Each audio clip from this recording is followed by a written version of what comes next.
யாரும் சொல்லாத ரகசியங்க என்னன்னு பார்த்தீங்கன்னாக்கா, சபரிமலைக்கு போகிறதுக்கு முன்னாடி இதை பண்ணுங்கன்னு நான் போட்டிருந்தேன். என்னன்னு பார்த்தீங்கன்னாக்கா, நிறைய பேர் நெய் தேங்காய் அதை தான் எடுத்துகிட்டு போவீங்க. சபரிமலைக்கு போகிறதுக்கு முன்னாடி இடுமுடி எல்லாமே கட்டி நெய் தேங்காய் எடுத்துகிட்டு போவீங்க. ஆனால் சில ஐயப்ப பக்தர்களுக்கு மட்டும் தெரிஞ்ச விஷயங்க இது வந்து பழைய காலத்து முறை.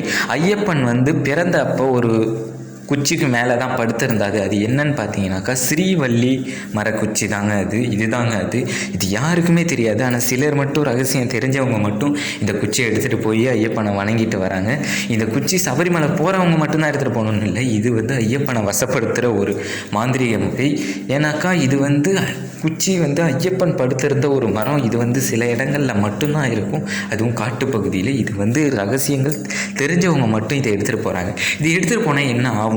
ஐயப்பனே ஓடி வந்து உங்கள் கூட உட்காந்து வசப்பட்டுருவாங்கங்க. இது வந்து அவ்வளோ பவர்ஃபுல்லான வந்து மரக்குச்சி. இது ஸ்ரீவள்ளி மரக்குச்சி. இது வந்து வச்சுருக்கலாம், யார் வேணாலும் வச்சுருக்கலாம். ஏன்னாக்கா மலைக்கு போகிறவங்க தான் வச்சுருக்கணும் இல்லை, மலைக்கு போகிறவங்களும் எடுத்துகிட்டு போகலாம்.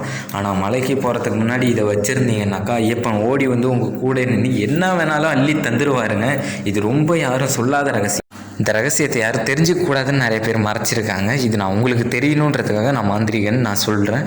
இது வந்து ஐயப்பன் ஓடி வந்து உங்கள் குறை எல்லாத்தையும் தீர்க்கிறாரு. இதை மறந்துடாதீங்க. இதுவும் ஒரு விஷயம். இடுமுடி கூட இதையும் சேர்த்து எடுத்துகிட்டு போனால் மட்டும்தான் இது நடக்கும். ஆனால் நிறைய பேர் அப்போ உள்ளவங்க மறைச்சிட்டாங்க. இலுமினாட்டியோட வழின்னு கூட சொல்லலாம்.